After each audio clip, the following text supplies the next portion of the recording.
not go to any institute or academy at the time because there was nothing, no academy of any kind. We had one newspaper, that is the Hindu, and the textbooks and half a library, and that's all that we have. Today, the students have an information overload. The amount of material that you can get for the civil service on the internet is completely flabbergasting because there are so many people watching the scene and trying to do better than the other institute. My own experience recently was that an article of mine appeared in the Hindu, and I was alerted to it at 4 o'clock in the morning, and I tried to tune to that, the Hindu newspaper. Then I suddenly found the same title of my article somewhere else.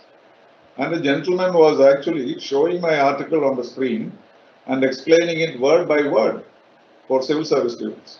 Of course, he wouldn't reveal my name, but, but he used it as his teaching material even before the Hindu appeared on the scene. So you can imagine the competition and the alertness with which people are helping our students. A very, very healthy competition. My own story is that I thought of the civil service at the age of 12. It's not just me, because of my father who had met somebody who had taken the civil service examination, stood first and joined the foreign service from Kerala. Some of you may have heard Mr. Shankarapulle. Unfortunately, he was shot dead when he was very young, when he was Deputy High Commissioner in Canada. But that only encouraged my father even to instill more spirit in me to follow his footsteps, even though he was assassinated for some unknown reason. So I started very early. But what did I start? It was simply a dream. I had no idea what the foreign service was. My father did not have much of an idea. But he told me that that is what I expect from you. Just because he thought Shankarapulle was good, so he said my son should also be good. There was no other logic. One should remember that at that time, there was not much of a choice for bright young graduates. The only choice for the brightest ones was to go into medicine or engineering. And then those people could not take the civil service examination. So the second level of bright students went to competed for the civil service examination. And there was no industry, no private sector, no high tech. And therefore you either became a civil servant or became a college teacher. This was all the options that we had. So in this comfort, try for the civil service. If you don't make it, you become a professor with a white beard teaching Shakespeare or some such thing. So the examination is basically remains the same as I did in 1966. It was my first chance after MA English. But the methods have changed, the modalities have changed to some extent. But basically, the search is the same, and the benchmarks that they have set up are the same. During our time, you had to do it between 21 and 23 in 2 chances.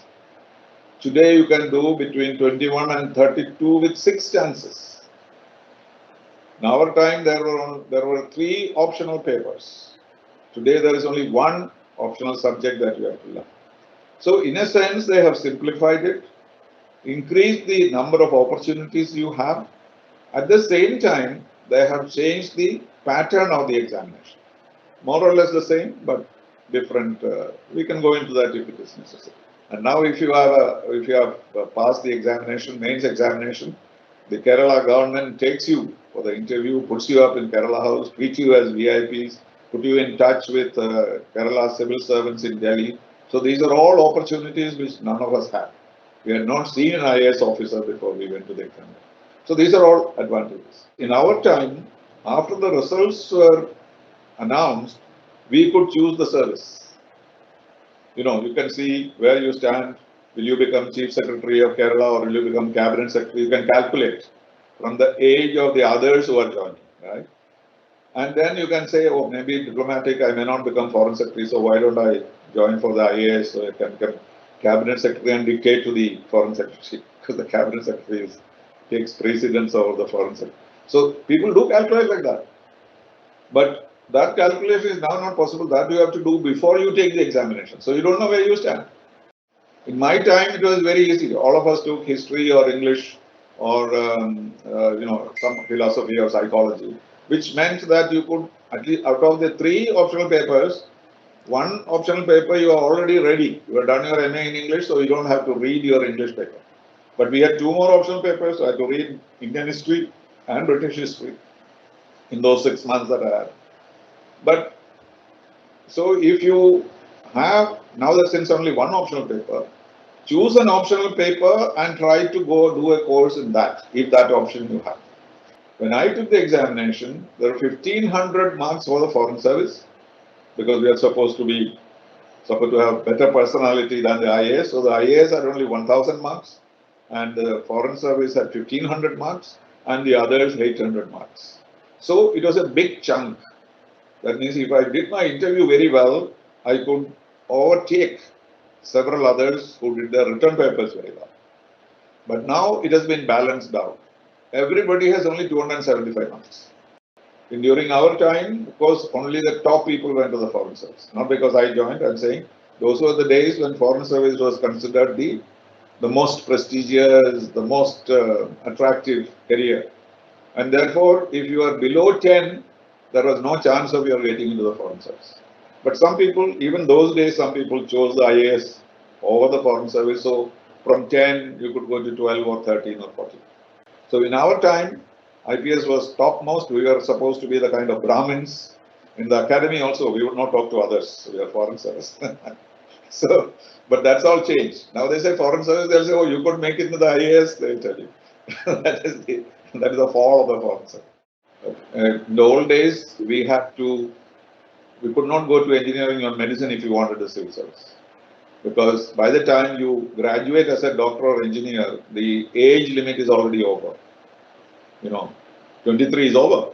Then you cannot take the examination. And now because it's up to 32, you can do a PhD also and then come and take the exam. You work for PhD, make some money in the Gulf, or go to Price Waterhouse and make some commission, and then come and take the civil service examination. You have all the time in the world, up to 32. And if you are in a third category, even more. Many number of chances. But it's not worth it. You must get it when you are early, otherwise you will have to retire as a joint secretary and not as a secretary to the government. And so that's also a fact.